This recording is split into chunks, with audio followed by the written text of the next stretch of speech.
आगे बढ़ते हैं। रियासत आंध्र प्रदेश में कोरोना वायरस के केसेस में कमी देखी जा रही है। गुज़श्ता 15 घंटों के दौरान आंध्र प्रदेश में जुमला 9 कोरोना के नए मामले दर्ज हुए हैं, जिसमें कृष्णा जिले के 3, कर्नूल जिले के 3 और मशरकी गोदावरी जिले के 3 मामले हैं। रियासत में कोरोना के जुमला 534 मामले दर्ज है। 14 अफराद की कोरोना से मौत हो चुकी है। 20 अफराद कोरोना वायरस से सेहतयाब होकर घरों को रवाना हो चुके हैं।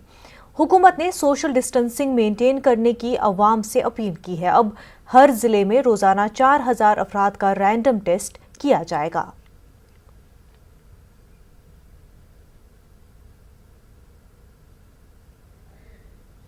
आंध्र प्रदेश का जिला गुंटूर कोरोना वायरस का गढ़ बन गया है। गुंटूर जिले में सबसे ज्यादा 122 कोरोना वायरस के मामले दर्ज हुए हैं।